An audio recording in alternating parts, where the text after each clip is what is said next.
किसी भी स्टेट में अगर स्पोर्ट्स की पॉलिसी बनाई जाती है तो हरियाणा उसका ब्लूप्रिंट, खिलाड़ी नाराज है, ये बात बिल्कुल गलत, ये बिल्कुल गलत है। देखिए, आप कह रहे हैं कि नरेंद्र मोदी वहां जाके ओलंपिक आपका मेडल हरवा देते, तो यहाँ पे उसको फोगाट को हरवा देते, वो तो ज्यादा आसान था मोदी जी के लिए अगर करवाना होता तो। अच्छा, और अग्निवीर मतलब नौजवान वोट नहीं करता है?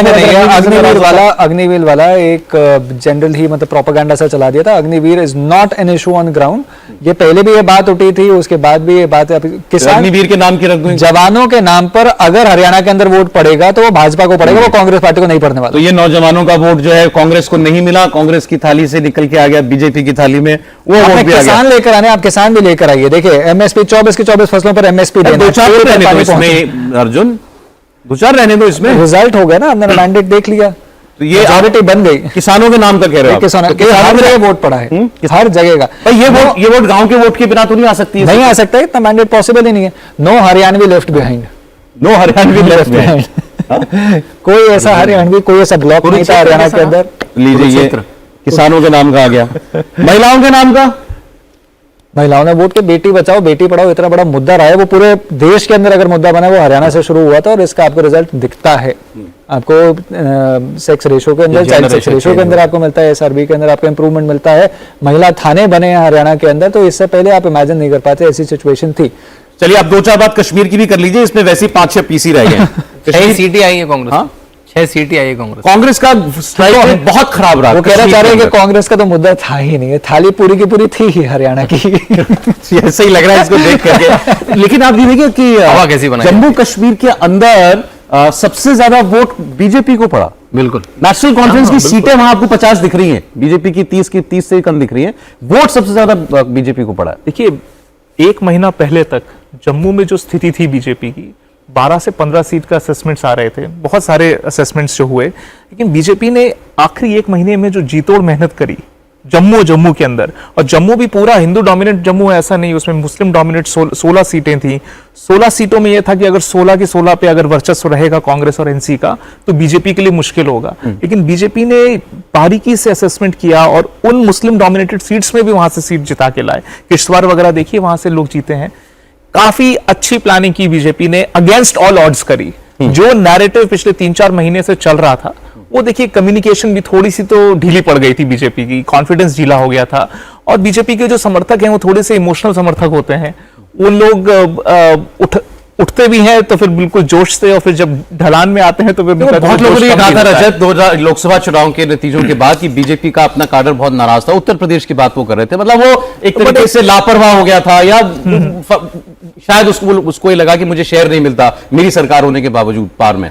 देखिए, इन सब बातों से भी ज्यादा एक बात ये रहती है, वो लौट आया, मतलब कहने का मतलब जोश के साथ लौटा और एक प्रतिशोध की भावना के साथ लौटा कि नहीं, हमको अगर मेरे नेताओं के पे ऊपर हम लोग नहीं खड़े उतर पा रहे हैं, या नेताओं की जो उम्मीदें हैं हमसे, हम उस पर अगर खड़े नहीं उतर रहे हैं, तो हमको मेहनत करने की जरूरत है।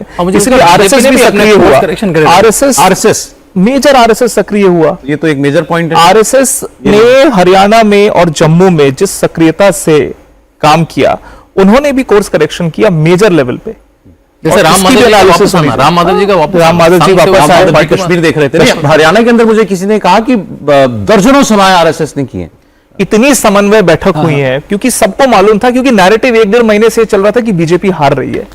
तो किसी ने, मुझे ऐसा लगता है बीजेपी के इकोसिस्टम में संघ हो या बाकी लोगों, उन्होंने पोलस्टर्स की बात नहीं सुनी। उन्होंने बोला कि देखिए, मेरा ये दायित्व है, एक कॉन्स्टिट्यूएंसी मुझे दी गई है, मुझे उसमें काम करना है, उसको संभालना है। वहां पर बीजेपी ने टुवर्ड्स द वेरी एंड, ऐसा कैसे, ये अच्छा आपने याद दिला दिया, अब ये बात करनी ही पड़ेगी। देखिए क्या हो गया है कि लोग सर्वे करने वाले सब लोग क्यों नहीं वोट पढ़ पा रहे भाई। कल हमारे प्रोग्राम में ये कहा सीट बढ़ा दीजिए कांग्रेस की, नहीं, वो काफी डंके की चोट पर बोल के गए। देखिए, मेरा इसमें थोड़ा सा एनालिसिस है क्योंकि मैं कैंपेन्स करता हूं ग्राउंड पे। मेरी समझ से प्रॉब्लम 2-3 स्तर पे है। एक तो सर्वे का काम स्टैटिस्टिशियंस का काम होता है। हमारे देश में जो स्टैटिस्टिशियंस हैं वो ये काम में लगे ही नहीं हुए हैं। आप पोस्टर्स को छोड़िए, जो सर्वे ग्राउंड पे कर रहे हैं, जिस तरह से रैंडम सैंपल्स बनाते हैं, वो भी गलत, उनको पता ही नहीं रैंडमाइजेशन क्या होता है। एक होता है डेटा जब आ जाती है, अगर आपको ये नहीं मालूम कि आपके जिले में जहां आप डेटा ले रहे हो उसमें कास्ट के समीकरण क्या है, कितने लोग दलित हैं, एग्जैक्ट नंबर बताना होता है, सेंसस हुआ नहीं कास्ट का। आज ये सर्वे वाले गलत साबित हुए हैं, ठीक बात है। इनके पास लेकिन ये 30-30 साल से सर्वे कर रहे हैं भाई। नहीं, ऐसा नहीं है, वो हर बार गलत होते हैं। सिस्टमिक समस्या है इसमें। सबसे बड़ी समस्या क्या आई, 400 इंडिपेंडेंट कैंडिडेट्स थे हरियाणा में, आपको हिसाब ही नहीं लगा कि वो 400 ने एक कैंडिडेट 1000, 500 वोट खा रहा है। वो अगर आप जब मल्टीप्लाई करोगे तो बहुत बड़ा आंकड़ा हो जाता है। आप वोट शेयर देखिए, इंडिपेंडेंट्स के वोट शेयर कितने हैं, सीट को छोड़ दीजिए। अभी मैं योगेंद्र यादव जी का स्टेटमेंट देख रहा था चुनाव में, उन्होंने कहा कि 3 ही ऑप्शन है जो नतीजों के हो सकते हैं। एक, कांग्रेस की हवा चल रही है, दूसरी कांग्रेस की आंधी चल रही है, तीसरी कांग्रेस की सुनामी आ रही है। और उन्होंने ये बात कहते हुए ये कहा था कि मैं पॉलिटिक्स में आने से पहले सर्वे, यही काम सेफोलॉजिस्ट था, मैं सर्वे ही करता था, भविष्यवाणी करता ना तो वो नेता बन पाए, ना वो psychologist बन पाए। उन पोस्टर्स की जलेबी है, पोस्टर्स के नाम की जलेबी भी जिन्होंने एक अच्छी हवा बना के रखी, जैसे कांग्रेस चुनाव जीतने वाली है, इतना हवा बना रखी थी, वो ऑल इज बेस्ट।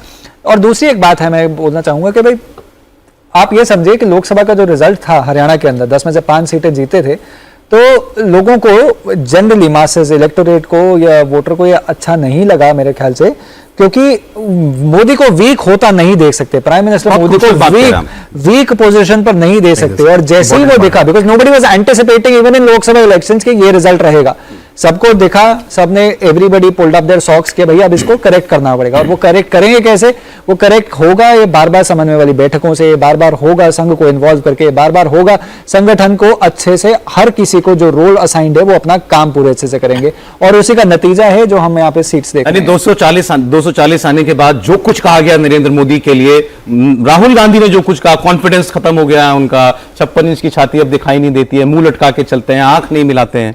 क्या आप उस व्यक्ति, आप मोदी जी के कॉन्फिडेंस की बात कैसे कर सकते हैं? मतलब वो गुजरात के अंदर, शांतनु जी जो लिखते हैं, गुजरात के अंदर एक रेवोल्यूशन क्रिएट करने के बाद वो गुजरात से चले गए, हरियाणा के अंदर पूरा संगठन बना दिया, जिसका नतीजा आप 2014 में देखते हैं। 2000 से वो गुजरात मुख्यमंत्री बनते हैं और 14 वर्ष वो कंटिन्यूअसली किसी ना किसी तरह की आलोचना देने जा रहे हैं। इतना hands on prime minister Bharat को पहले कॉन्फिडेंस बीमारी नहीं हो सकती ऐसे व्यक्ति के अंदर।